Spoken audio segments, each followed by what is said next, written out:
Welcome to News with a View, hosted by me, John A. Costa. This is a conservative-leaning podcast, but I do take in both sides of an issue. I'm a Republican, I'm a conservative, I'm a Federalist, but I'm not MAGA. I do take in both sides of an issue. I deal mainly with federal issues, though state issues do come up, of course, and I do address that. But mainly I try to stick with federal issues that affect us all, just in one swoop, like the Constitution and things of that nature. So welcome everyone that are subscribers and those new people that might be watching this for the first time. Today is April 22nd, 2026, and this is episode 57. My episodes is how many I do in a year, so we're up to 57.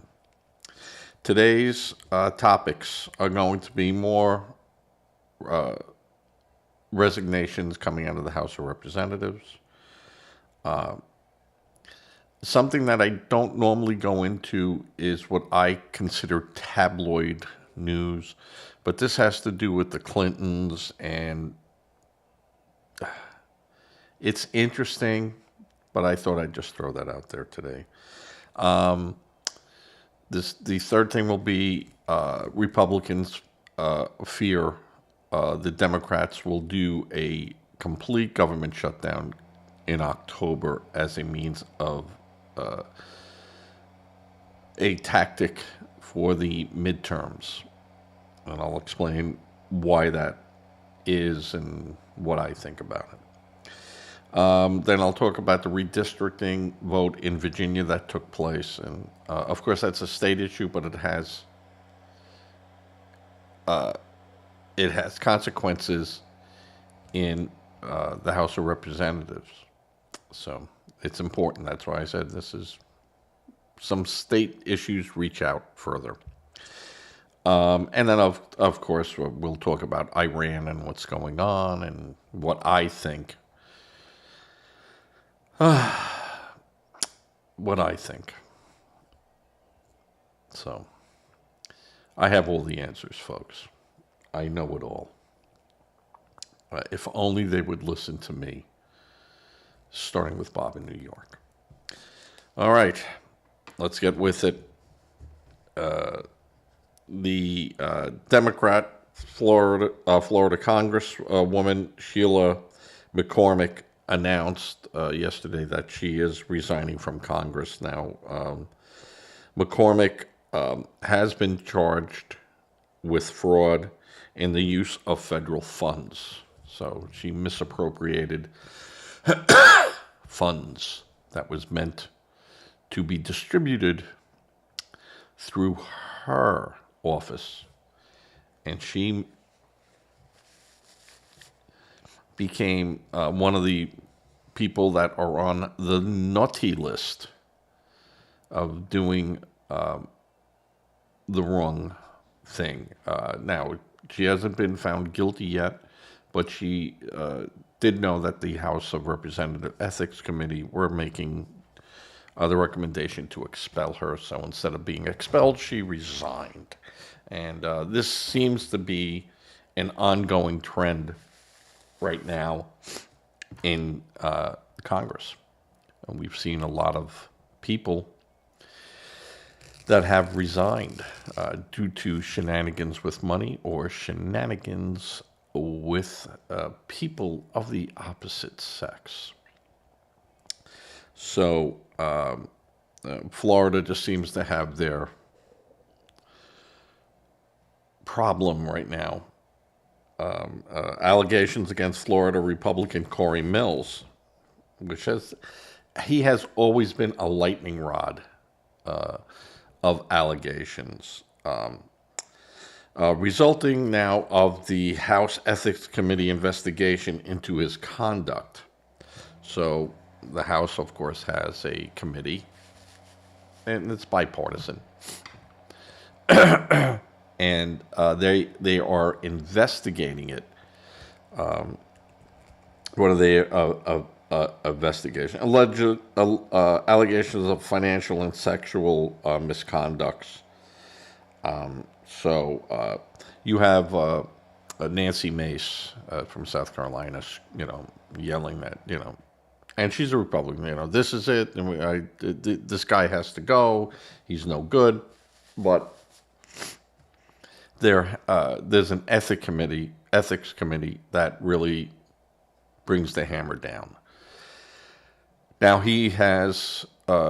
Congressman Mills has been cooperating with the ethics committee, has handed everything over that they've asked for, and he is hopeful that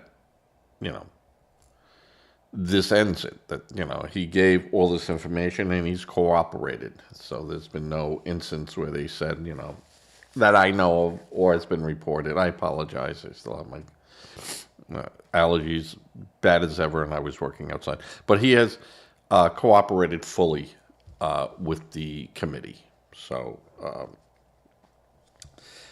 the investigation continues, and he said he is going to be running for re-election, and that he looks forward to the committee's release of information so that he can put this all behind him. So he has said absolutely not. He's not resigning. Nope, no way, not happening. Interesting when people dig their heels in. But, if he didn't do anything wrong, then he didn't do anything wrong. And they'll find such, and they'll come to the same conclusion. So, and we saw a lot, Soel out of California, and Gonzalez out of Texas. You have a lot of people, a lot of in play. And this is 2 Democrats, 2 Republicans, and, now what has become, where sure wins are now possible toss-ups, depending on which way the wind blows for their seats. But pretty, from everything I looked, there's only a handful of real toss-ups. Some leaning, some definite red, some definite blue going on in the Senate and House seats. So I don't see much of a change coming with the House, even though, the redistricting, and I'll get into that. But he'll have his day.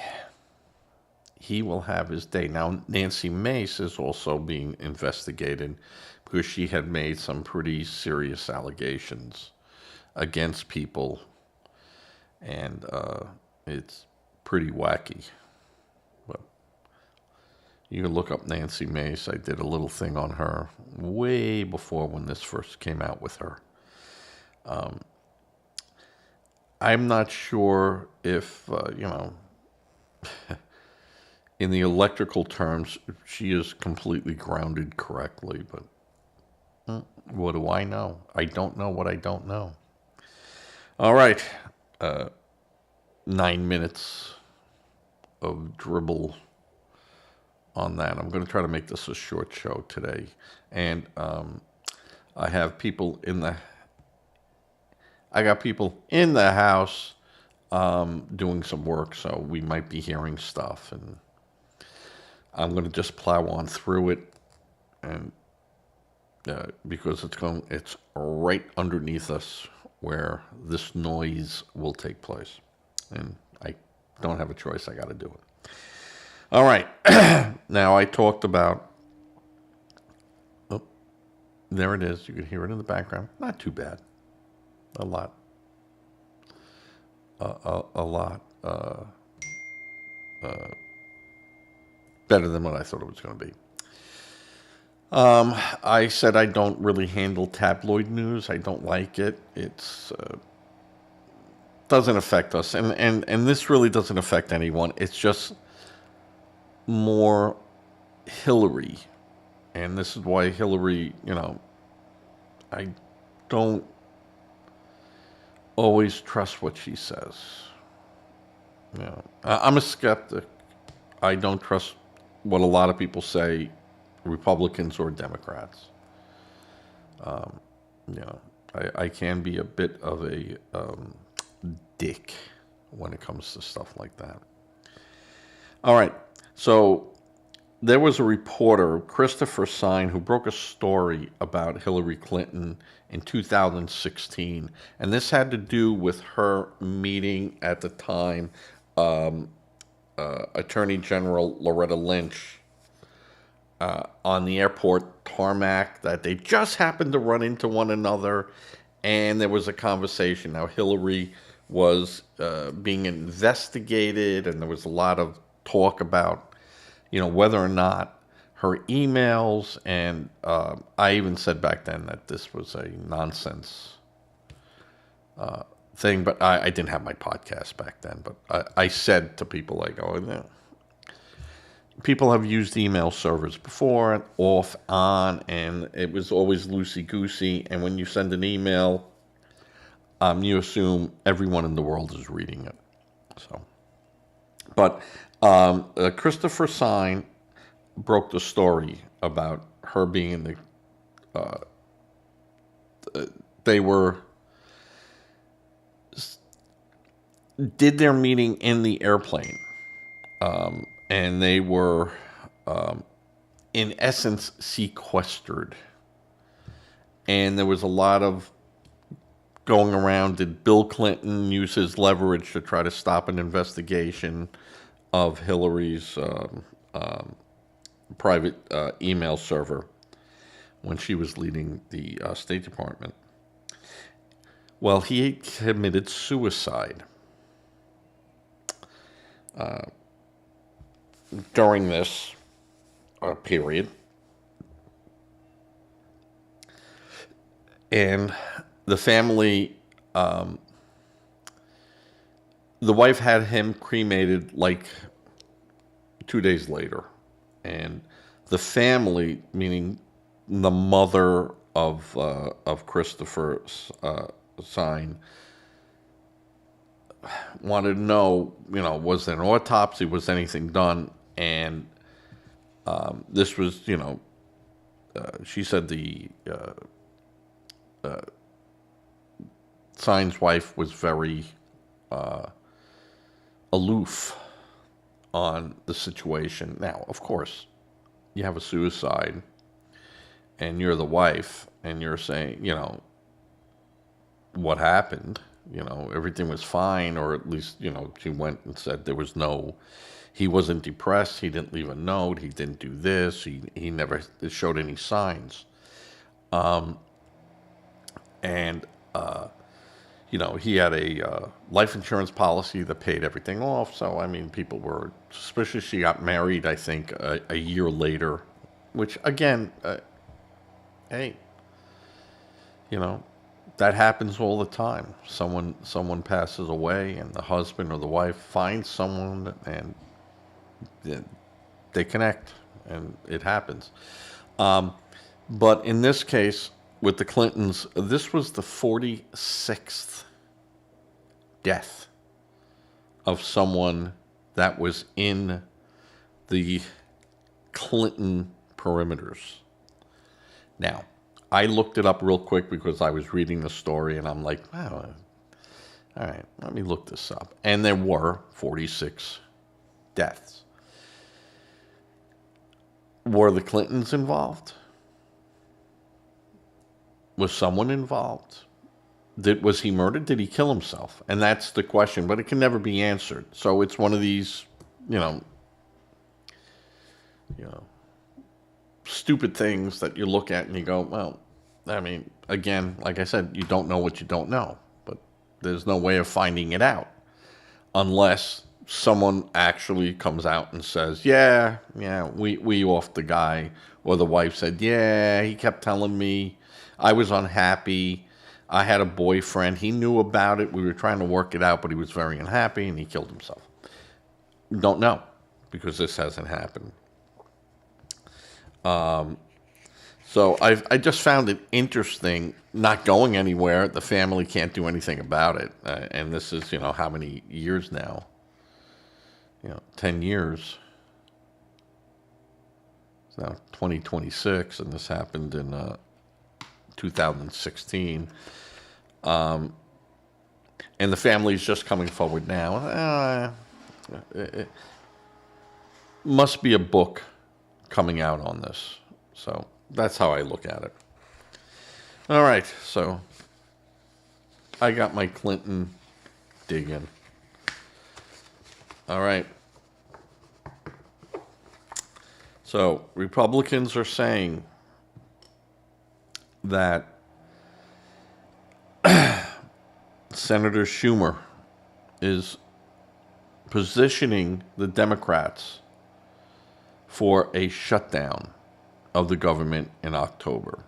So him, Schumer, and Jeffries are in cahoots to try to shut the government down in October, because that is a key date, not only walking into the midterms in November of this year, but also the budget expires. So, the temporary budget. So Senator Ted Cruz predicted Tuesday that Schumer would try to do a government-wide shutdown at the end of September, just weeks before Election Day. So he went on to say, I'll make a wager right now for $100 that Schumer intends on October 1st to do the same thing, to shut the whole federal government down for a month. And he said this while in an interview on, I think it was CNBC, arguing that the Democrats could then attempt to blame the Republicans for the disruption. Now, we know that this has been the case in the last two shutdowns. It's Democrats, and they go, no, it's not us, it's them. And the Republicans go, we're voting for the budget. We got in front of us. We vote yes. You guys are holding it up. You're voting no. And they're saying, well, it doesn't have what we want in it. This is what we all agreed upon in here. Now you have to take that forward and pass it. And they go, no, we're not going to do it. And so it's not the Republicans. It's the Democrats. And they'll try to spin it, but they're going to try, or at least the alleged thinking is that they're going to try to manipulate it so that they will have the talking point of it's the Republicans. It's the Republicans going into the midterms. So Senator Roger Marshall, Republican from Kansas, said he believes shutdown brinkmanship has become a deliberate strategy, that is in their bags of tools. You don't think this has been done before by Republicans? That it's not been a strategy? Ask Bill Clinton. So when they say, well, see, this is the strategy of the Democrats, no, it is a strategy of whatever team is possibly on the outside. So, and when I say, the Republicans, if the Republicans had enough juice in the House, this would be an issue that is not a problem. And then if the Republicans had the 60 seats in the Senate, this would not be a problem. But they don't. And, I'm glad for that. I like that it has to go back and forth, but it really has to go back and forth in a meaningful way. One side is not just going to kowtow to the other side. You have to have bipartisan. You got to have that type of working cohesive. This isn't so much about brinkmanship. Or this is getting things done for the people and saying, all right, we didn't get everything we wanted, but we also didn't give them everything they wanted. So we found a happy medium here, and we can work. In days gone by, Schumer was great at that. He was good at that. Not anymore. So Marshall went on to say, you can bet that it's Chuck Schumer's game plan to shut the government down at every chance he gets. And he said that while talking to the Hill. Another place that I'm not particularly fond of, but when they go on record and talk at, be it Fox or be it MS Now, they're on record. And so I don't care if I'm watching a, uber liberal station. I'm hearing it from that person's mouth. It's not someone writing a story. It's not, I'm reading it, it's spun a certain way, which you could see all these stories are spun a certain way when you read them. To put them into the best light of the agenda of the people writing the story. But when they're answering questions and speaking, those are the answers. Those were the questions, and here were your answers. I can draw my own conclusion. So that's why I watch a lot of these things. I like watching C-SPAN. C-SPAN, you hear these people talking. There might only be two people out there, but they're talking. They're going on record.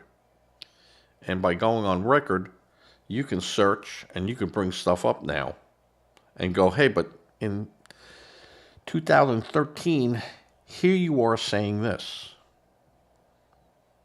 And you just told us your position has not changed yet. It has. When did it change? And you could have people that change their positions. Absolutely. I kind of like that too. If you now look at something and you go, I was looking at it at this angle, but after now measuring and looking and actual reading, that's not going to work. And I gotta relook at this, and while relooking at it, now I'm going to change, and that's fine. There's nothing wrong with that. From anyone doing that, either party doing that, so no problem with that. Senator James Lankford, Republican, Oklahoma, has proposed legislation that would force lawmakers to remain in session until funding bills are passed. While Senator Ron Johnson of Wisconsin is pushing for a plan to ensure critical workers continue receiving pay during shutdowns. Now, I'm not... There are some things that I could agree that, must be paid. Our military must be paid. Our air traffic controllers must be paid. Social Security must be paid.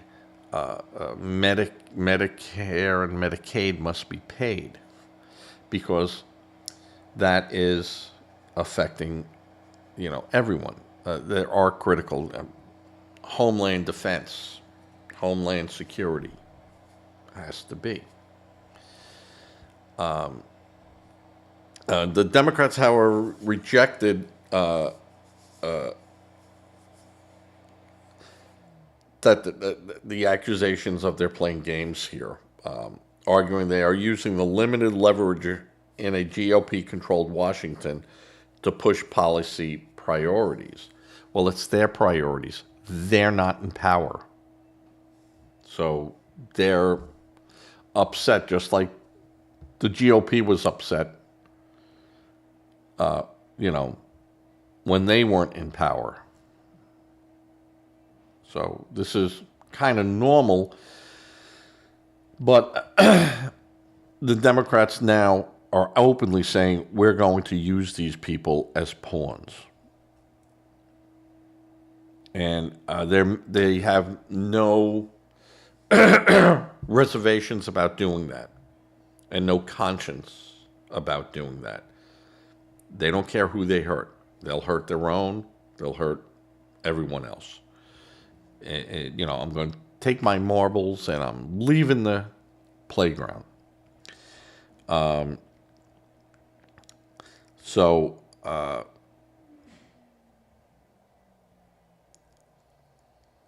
the Republicans point to last year's prolonged shutdown battle and the current DHS funding crisis as evidence of a pattern of political abuse by the Democrats. I'm not so certain about that. You know, it's not something that I see out there, you know, that both sides haven't used. But I think that the idea of saying, I'm going to hurt these people, and they did, they hurt a lot of people. And they knew that it was a lost cause. Yet they're trying to inflict as much pain and take this as long as it can go because they have nothing else. The Democrats have nothing else. You just see it. And more people are coming to the realization that,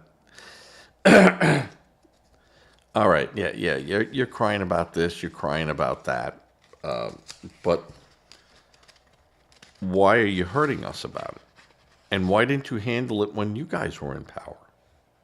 Why didn't you do all this stuff when you were in power? Jamie Raskin, why didn't you change the 25th Amendment when you were in power? Why didn't you do that? Why didn't you make these provisions and carve-outs? You could have. You only did it when it was Trump.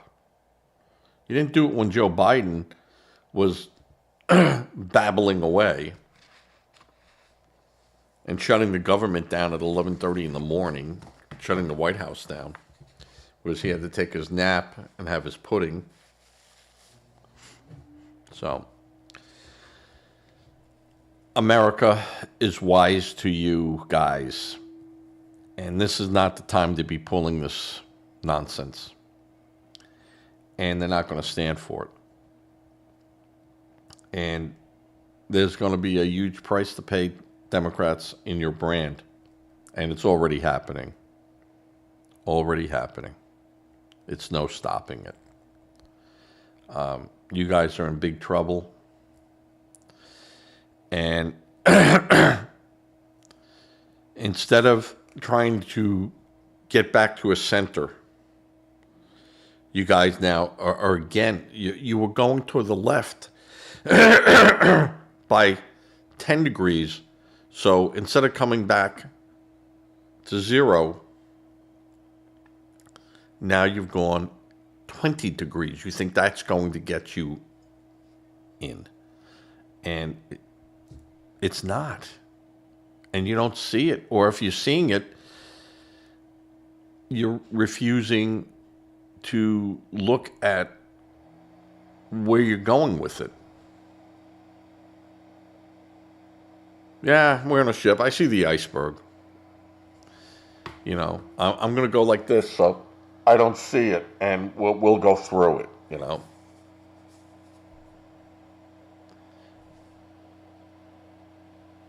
It's not logical thinking. You're going to get votes. You're going to get, 48% or 41% or 42%, but you're not going to get the votes. And I'm telling you, too, with the fraud that's going on, it is a bad look, and the Republicans are just going to heap on that, and you're going to see more and more of it. And the only time they want to show the president is in a bad light. We get it. We know what you're doing. Just like when we saw Biden giving a speech, you only saw 10 seconds of a 40-minute speech, and he'd be babbling and going off things. There was only a few networks that covered his whole speech. All right, let's get moving. I don't want to spend too much time. Virginia voters approved redistricting measures backed by the Democrats. Well, of course, it's going to be backed by them in Virginia.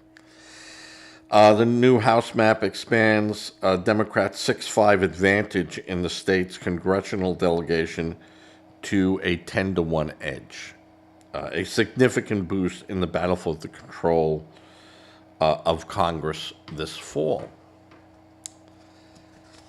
The referendum, in which both sides poured tens of millions of dollars into yes, do it, no, don't do it, was likely the last chance for Democrats to pass a new set of congressional lines in their redistricting war with the Republicans in this cycle. Now, Virginia said when they redo the census in 2030, then it will go back to state control. But now they took it away. I don't think they should be allowed to do that. I don't think they should be allowed to do that in red states. I don't think they should, any of these redistricting where they had special districts. It's racist. It is racist. And Hakeem Jeffries, a Democrat, is really way, way out of his league. Said the party put in whatever it takes to get the measure through. All right. Now, Republicans have passed new maps in Texas, North Carolina, and Missouri, and the upcoming special session could give them new pickup opportunities in Florida. Democrats responded with a blue-friendly redraw in California and got a boost from a court order map in Utah. Now, in the end, the Republicans are going to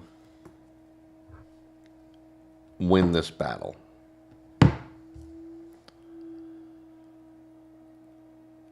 But here is the fallout. Let's say the Democrats lose, right? And this redistricting really didn't help them. How do they undo it? And the GOP then goes, hey, this worked for us, and now we're going to go in here and we're going to hit even harder. And the same is true if the Republicans lose and the Democrats get it and they go, hey, this really won, let's dig in even more, and we'll make sure that this is never an issue for us again. And that's the problem. That's the problem. They're gaming the system. We each get 50 balls, one blue, one red. We put them into a fish bowl, and then you go in there, and you're allowed to pick 26 balls out of the 50. And the majority of whatever you pick blindly is how it would work out. And so that out of the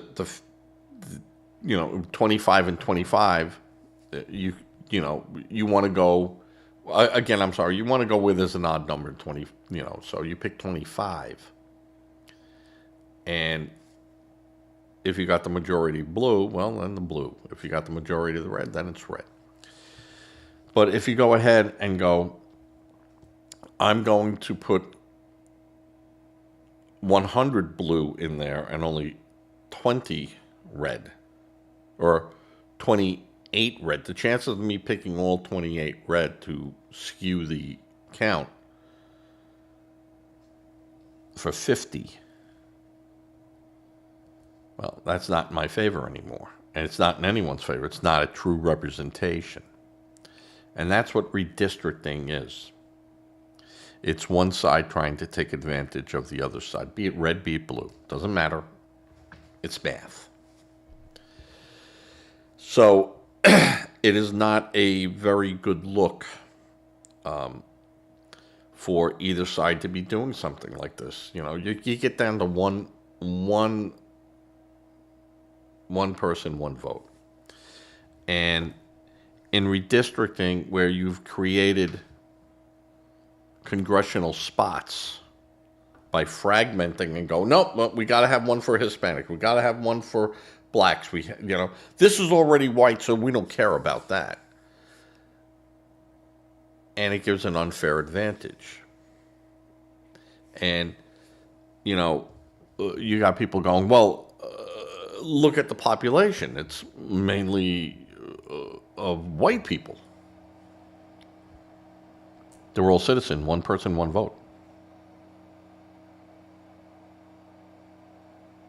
And that did work. We elected Barack Obama, right? Twice. And, first black president with a population of about 12%. And of that 12%, maybe only 40%, 30% of that total votes or voted. How do you think Barack Obama won? Now, you're saying, well, that's good in a presidential election. But in a state voting for people in the Congresses, doesn't work that way. Because you didn't want to have one district outdo, if you had one district that was all,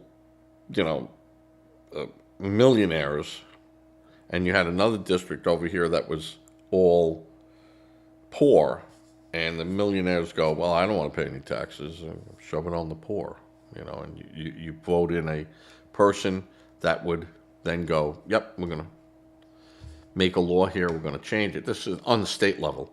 Federal is a little harder. But that was the whole idea, that they somehow trying to even the playing field. There is no even playing field with one person, one vote.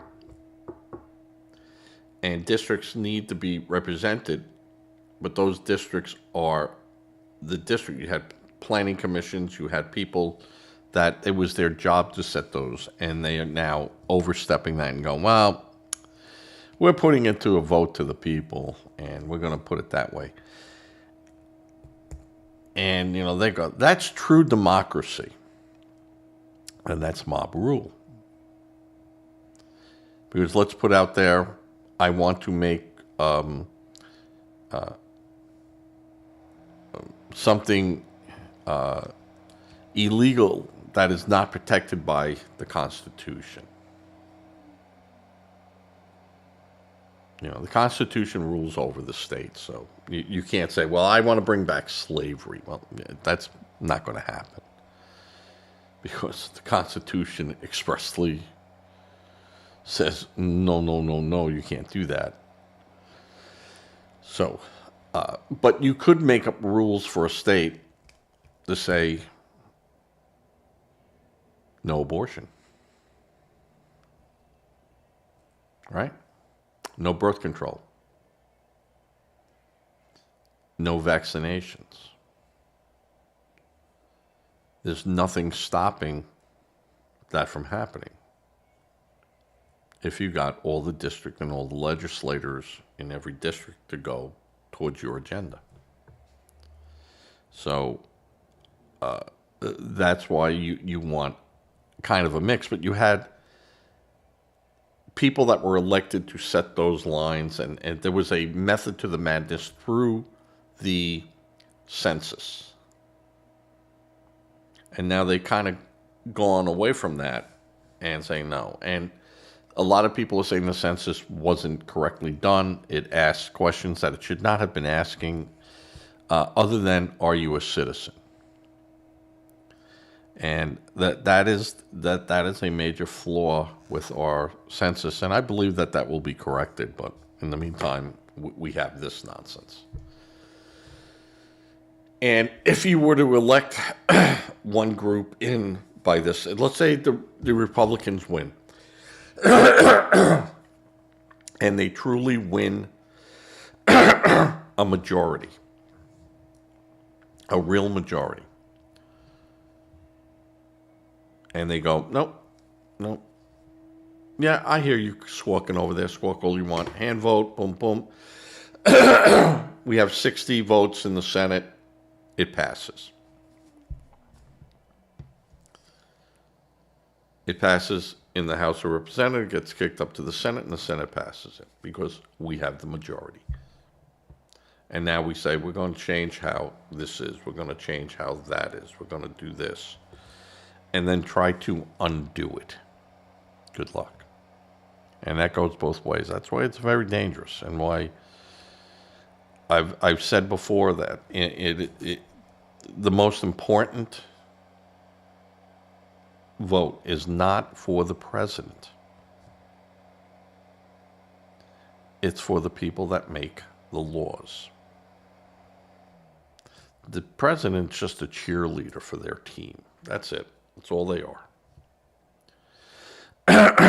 Powerful because of the executive branch, but still, in the end,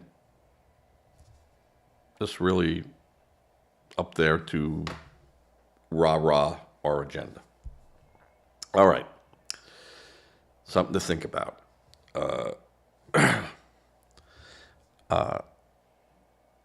Again, if you've made it this long and you're not a subscriber, please subscribe. If not, and you don't want to do it, just leave a comment. I appreciate comments, and I answer them all. All right, everyone, please think about giving to a charity. A charity helps a lot of people. But just make sure it's a charity that's real. You go to the charity. Don't have the charity come to you. Don't become a victim trying to help a victim. If you're not interested or care to go down that route, please think about giving to a food bank. They can always use help. There's lots of organizations out there that help a lot of people that are local and verifiable. And you can go there and you could see what's going on. Give food. Give money, because these places also need money. And it helps out. Say a prayer. Prayer does work, no matter what you might hear from a Democrat. And if you want to know why I say that, leave me a message. I'll tell you in the message. And with that, everyone, be safe. I'm going to try to get this out the door in like an hour before 12 noon. It's 11:55 a.m. right now, Eastern Standard Time. And I want this out the door. So everyone, be safe, be well, as I fade to